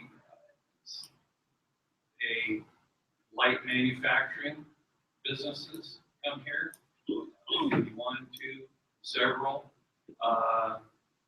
And also I think there's a great opportunity here for entrepreneurial businesses. I keep thinking of things all the time that I might do other than clean houses with my wife, which you may see in the future. But yeah, I think the businesses we can get to attract are some that are going to pay more for their labor. And there again, to get those businesses here, there's going to have to be incentives. What kind of incentives can we offer businesses to come here? Tax breaks for 3-5 years to come here and set up their businesses here. But it's always going to be tourism. That's going to be the main source of our economy here. We can certainly add into that mix. So that's how I see it. Thank you. David? Yes, sir. You're still awake? Measure 97. Which one? Measure 97. If it passes, what do we do? If it doesn't pass, what does the legislature do? Let's talk about Measure 97 in 90 seconds. Yeah. And 97 is a very complex measure, made more complex by the $25 million that's being spent to either educate you or confuse you about the impact it's going to have. The measure says that C corporations that have more than $25 million of business in Oregon will pay a 2.5% gross receipts tax. Now, this is going to affect about 1/2% of all of the businesses in the state. And of that proportion of businesses, about 80% of them are based out of state. Susie and I were looking at an article in the Statesman this morning that was talking about a business who says, if 97 passes, we're going to go out of business. We do $90 million a year of business, and we're paying about $90,000 in taxes. And I'm saying, goodness, they're paying They're paying less than 1% tax on their gross. What kind of tax rate are all of you in? Well, but there's a different question, and that is, how's it going to affect all of us? Is it going to affect our prices for what we pay on a day-to-day basis? And my answer to that is, we have the lowest corporate tax in the country right now. If higher taxes are going to bring about higher prices, then why don't the lower taxes that we have now result in lower prices already? That's not the case. We've got to deal with our schools. We've got to deal with our schools right now, and we've got 4 options. We can settle for substandard schools. We can dramatically cut other state programs to pay for improvements. We can ask all of you to pay substantially higher income taxes, or we can ask Oregon's largest companies to pay their fair share. This measure is supported by the League of Women Voters. It's supported by the Nonpartisan Ballot Review Commission. It's supported by former Governors Kulongoski, Roberts, and current Governor Brown, and it's supported by me.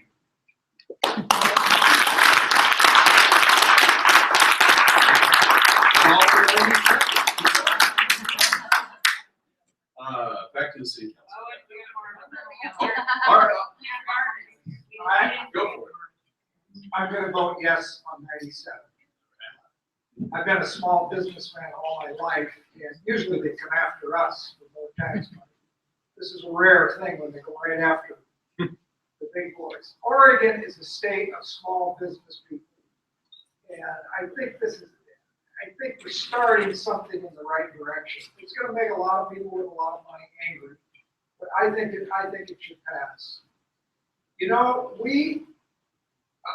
$100 billion in Afghanistan, 6 permanent military bases. We have 12 permanent military bases in Iraq. We've got to start looking at the money that we are throwing away in Asia. We have got dire problems right here. This fear of terrorists. Can you believe that? I mean, is there a terrorist in Lincoln County? If a guy crawls out under a rock with a dark skin and a beard, there'll be 7 agencies swooping down on him. We've got real problems here that we need these resources and talents for. So, yeah, this is on 97 for me. Thank you. Thank you. City council candidates. Who we start with? We got Judy to start. Will you attempt to regulate VRBs with regards to the number of nights per year in order to protect the residential neighborhoods in the R15 zone? Judy, and then we'll jump up to Jim. Well, I'm hoping that decision gets made before I get on council. It's been 8 years now that we've been looking at that. So my answer is I hope it gets resolved. I'm kind of neutral on VRGs. As I mentioned, I live in a VRG area that has 365-day VRGs. I talked to a VRG owner this morning. She said, I wish it was just like it was before they started. And she owns a VRG. So I can't really give you a concise answer. Okay, Jim. I subject this is over 20 years. I think what's in place or being done right now is probably not going to work. It's not the same rules for everyone. You know, there's going to be some lawsuits over takings, property values. I can see that coming. It's happened before. It got rejected the last time we passed something. I think the only way it's ever going to be fair if we just have a flat set number of nights for everybody in town. I don't see any other way that's going to be fair. I mean, you can't tell the person behind you that they only have 30 nights a year and your neighbor that's on the other side of the block has 180 nights a year. It's not a fair way that we have it done right now. And I just don't see a way out of it unless we make a flat rule for the whole town. That's my opinion. And I have to say, I'm with Judy. I really believe that the current city council is going to come to terms with this relatively soon. There's laughing. It's not good. But because this has been, I mean, it could be the legacy of this city council, the current city council, to actually wrap this one up. I think it would be good. whether or not it sticks, I think I feel like Jim does, that there isn't a real good, fair way to make everybody happy. You can't. I'm surrounded by VRDs, and in the winter it's so quiet, and I can see all the stars, and it's nothing but a ruckus in the summer. So, there's trade-offs. So we'll see what city council does before I'm elected. Again, it was to say that 365 days is a way to protect the integrity of the neighborhood. Is that correct? No, it was VRDs. Right. So no, I don't believe a 365-day unlimited night rental in the residential R15 zone is a nice, effective method at protecting the integrity of the neighborhood. More houses for more nights a year does not protect the integrity of the neighborhood. And I voted no in the planning commission, saying exactly that. Thank you. Well, I could play it safe and say I'm kind of neutral, but I think it needs to be fair to everyone. And the idea of, like Jim said, somebody getting 30 and the guy next door getting 365, I don't agree with doing that. I think, to my knowledge, a lot of the people, locals, mind you, that I've talked to in my neighborhood, they felt it wasn't broke. What are we trying to fix? Why are we trying to fix something? We didn't have a problem with VRDs. I've had people say, we really enjoy the people that come and stay in the VRDs, the majority of them. I'm sure there's some out there that are not managed well. There can be a problem with those. But, personally, I don't have a problem. And the tourists, I love when the tourists are here. They walk by my house, it doesn't bother me. They're out there, the kids are hooting and hollering because they're pulling the wagon down to the beach, build sand castles. It doesn't bother me. It's just, if it was going to, I would not have moved here. I knew what I was getting into when I bought a home here. I was buying into a tourist town. So that's where I'm at. I just totally reject the notion that leaving the house empty for a period of time in the wintertime somehow helps the city. It just doesn't. I've got books full of notes that people write how grateful they are and how much they love this city. I think there's a real it's just not common sense in my mind to restrict people from making a buck. I mean, I see no difference between a monthly rental dollar and a nightly rental dollar. I've said that over and over again, and nobody's convinced me otherwise. I haven't heard anybody tell me what the difference between the $2 bills is. I think they're the same, and I think people are lovely, and I like to see people make a buck. We've just been talking about the economy.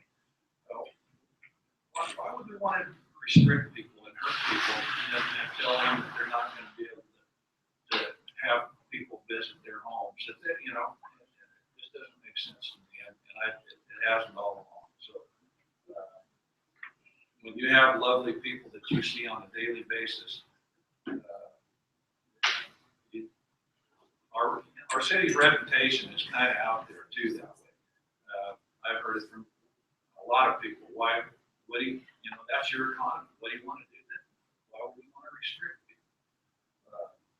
The 30-day thing to me is a slap in the face to those folks. There's no way that'll ever work for a 30-day limitation on their nights. So I oppose that.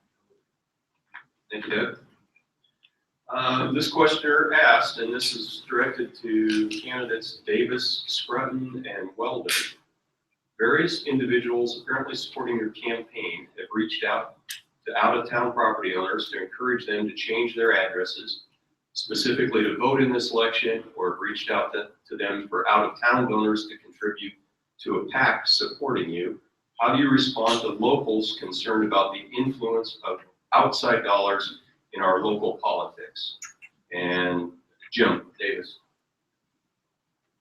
Well, I will admit there is some outside donors, but to date, or as of yesterday, yesterday, I think I talked to John Skipper, which is my treasurer.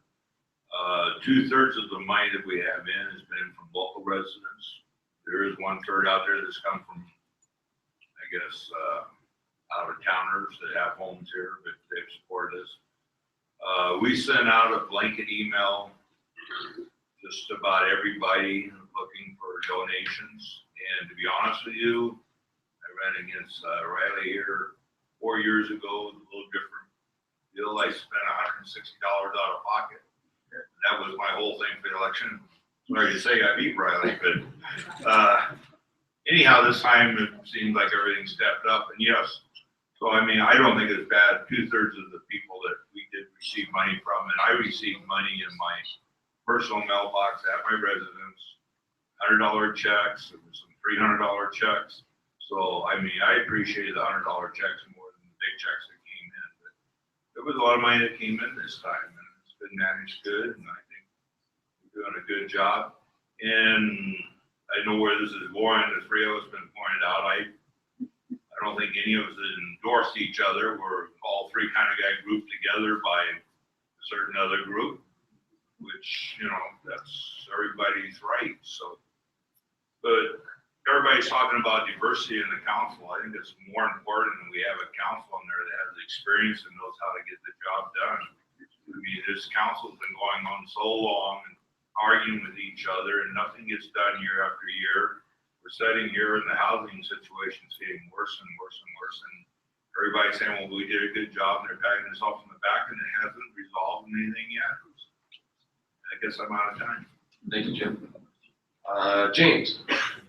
Okay, I'm not aware of us or anyone I'm involved with sending out anything, telling people to change their address so they can vote here.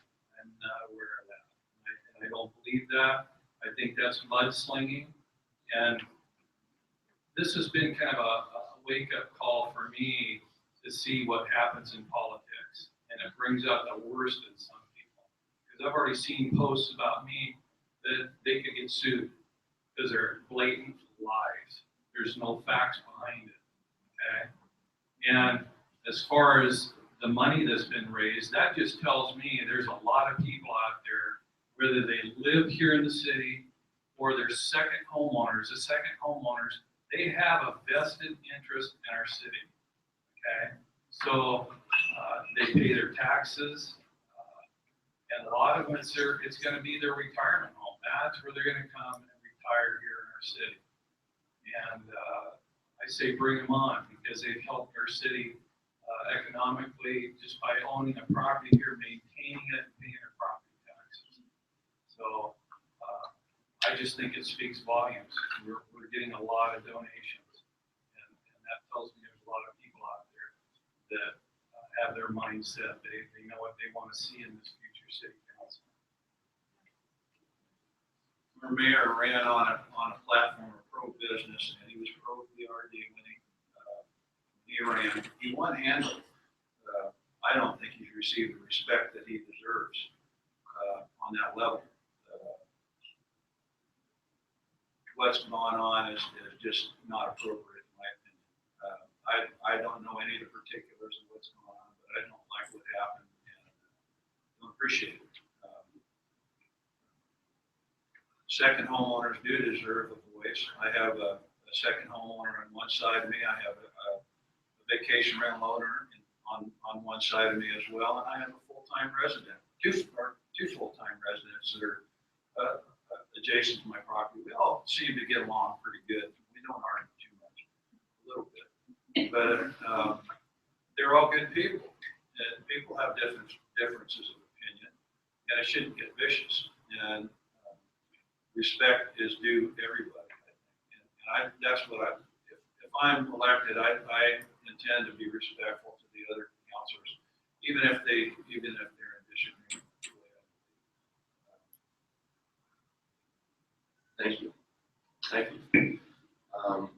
To all the city council candidates, this person asked, if elected, would you vote to make the recent mayoral investigation, the Pope report, available to the public? Deanna, let's start with you. Well, I don't know what's in it. And so, I think that would be something that would be handled and thought of after someone would read it. And I wouldn't have that opportunity until I would be elected, so I can't answer that now. The question is again, should it be public? If elected, would you vote to make the recent mayoral investigation, the Pope report, available to the public?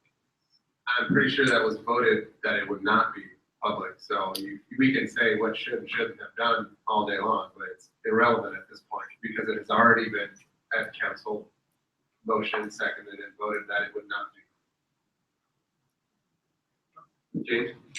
I agree with Riley. It's been voted on and it doesn't need to be made public and it just needs to get put behind us. There is enough city, our tax dollars spent on all of that and time and energy of the council, the attorney, and just need to move on. That's been put to bed as far as I'm concerned.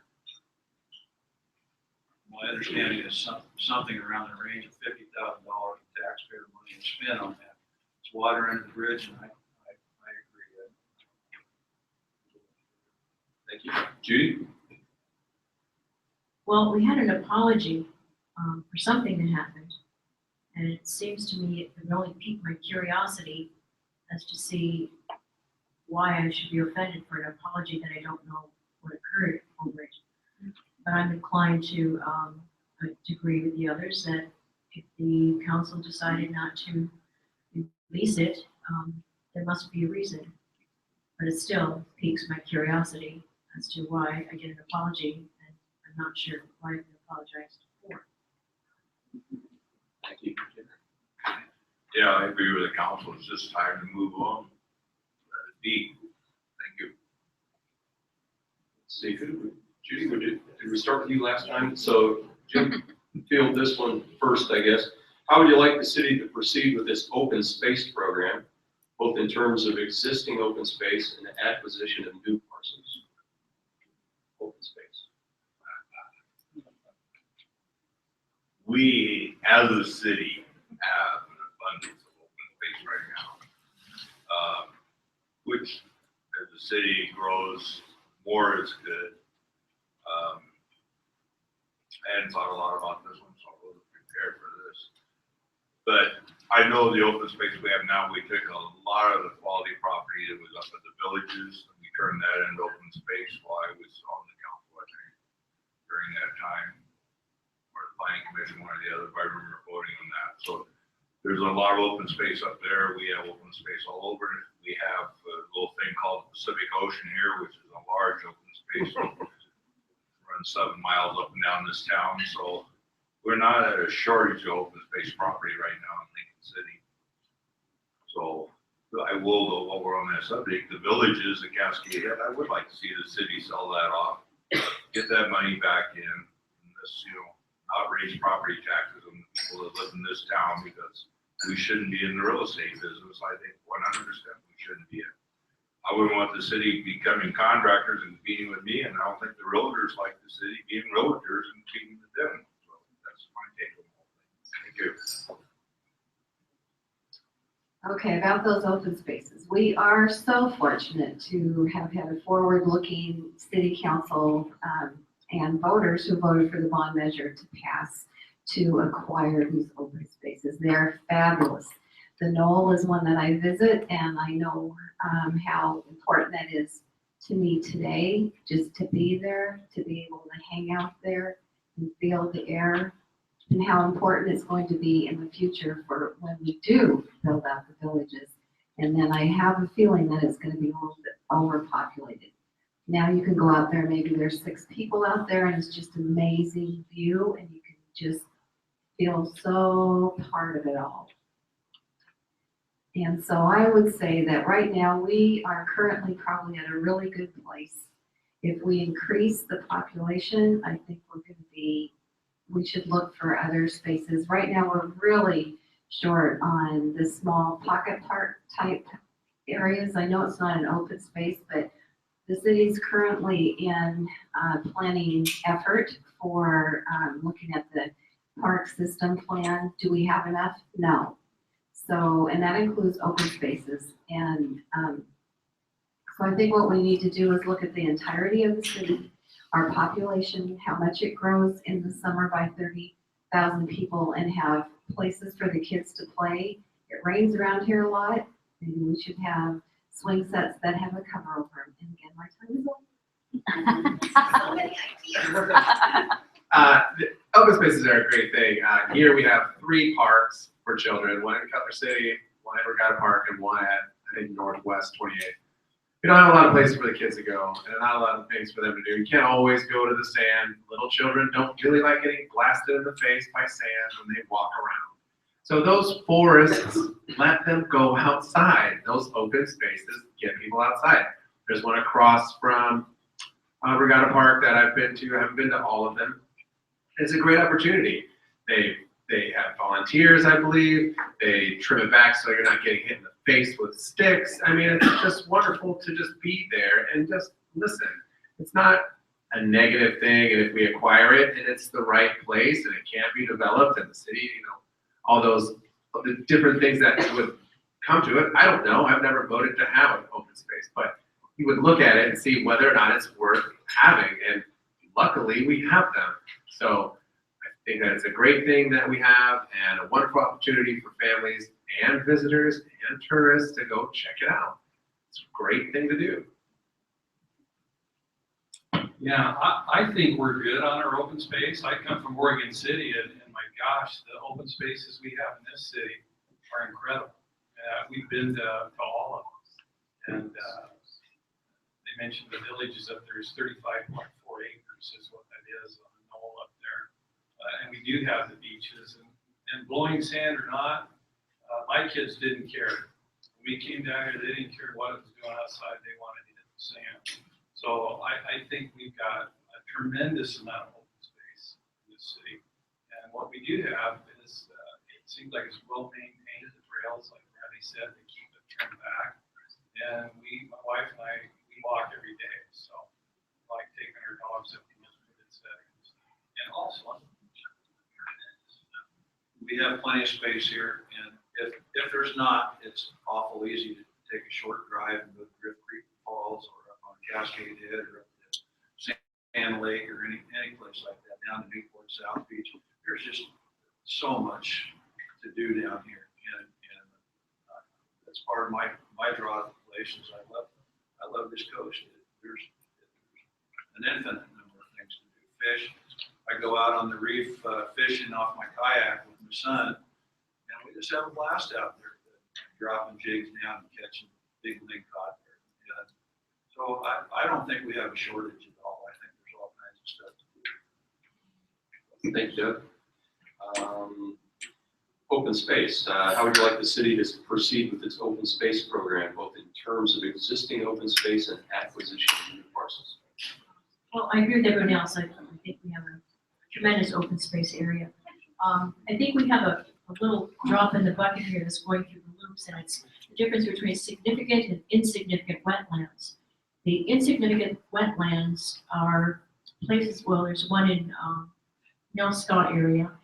It doesn't have a name. We're going to name it Hoskins Creek, but it runs from Olivia Beach through our area out the Green Onion, and it could be connected to part of Agnes Creek.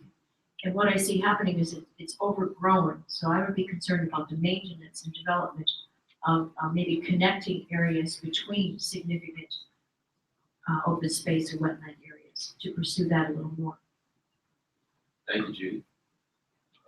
We are approaching the magic hour, and I'm a believer in deadlines. So we've got 5 minutes left, and what I'd like to do, Monica, can you time for 30 seconds? I just like to give every candidate a chance to recap or to take 30 seconds and say, yes, closing statement, whatever you'd like to say, go for it, Marvin. Okay, well, you know why I came here. I'm going to leave you with the last numbers. In the last 802 days, the United States has dropped 54,611 U.S. bombs and missiles on 7 third world countries. 80% of the casualties are civilians. We need to talk about this. David? Well, thank you, everyone. You know, elections are about choices, and all the attention is at the national level and the presidential level, but all the action is at the local level that's going to make a difference in your and my life. So I wanted to take this opportunity to thank everybody sitting to my left. You know, I don't agree with everything that's been said tonight. I'm not sure that everybody here would agree with everything that I've said, but that doesn't mean that somebody is bad or somebody is better. It means that honest people can disagree about the best way for us to move forward. And everybody that's sitting up here deserves your respect and appreciation for being willing to step up and do an awkward job for no compensation at great cost to themselves, to their businesses, and their families.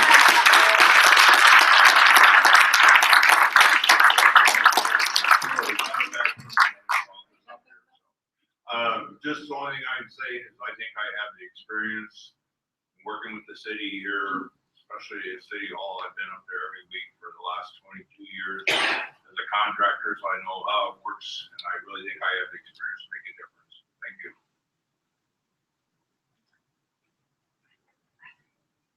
I don't want to say goodbye.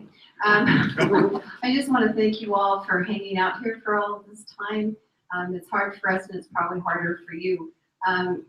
I really do think that all of us that are up here have something to say that's worthwhile for the city, and we do have our hearts in this. I do want to say, however, that I have been running a grassroots campaign. It is different than having PAC money. We hand wrote all our postcards that were just mailed, so hopefully some of you in Ward 1 will be receiving mine soon. And we've been going door to door and talking with people and actually finding out what the people in my ward are interested in. So I really, please, would love to have your vote. Thank you.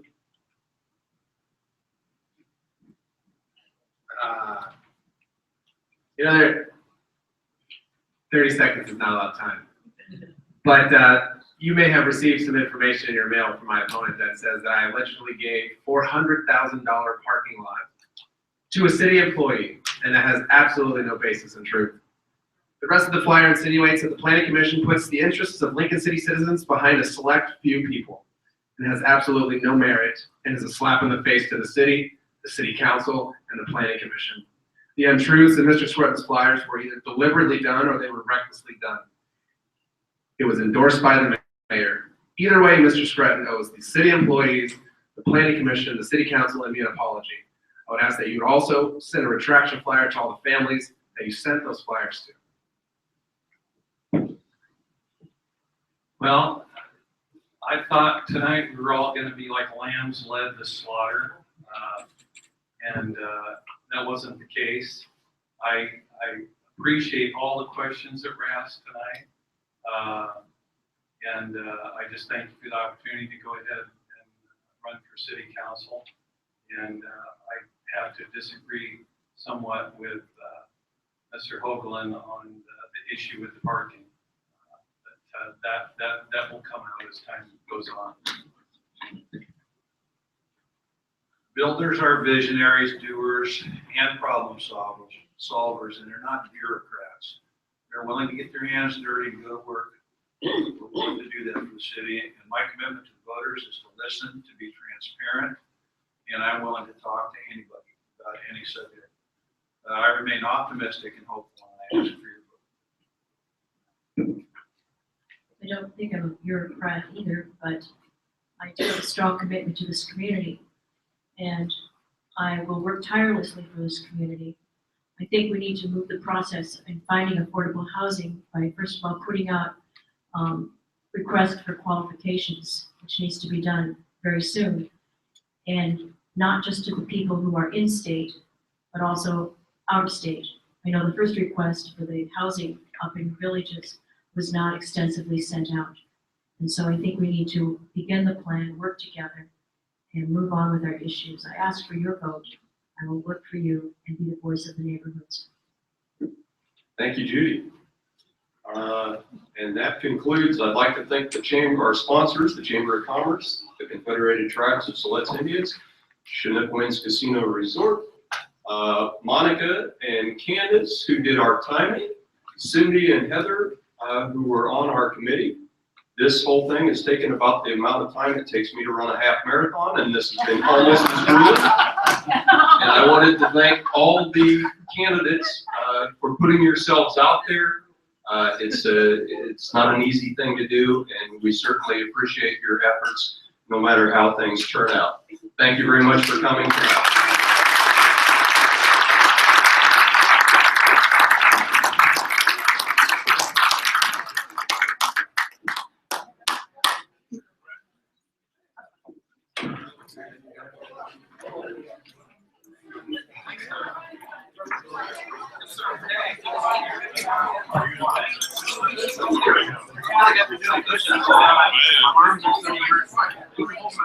Okay, I gotta end this.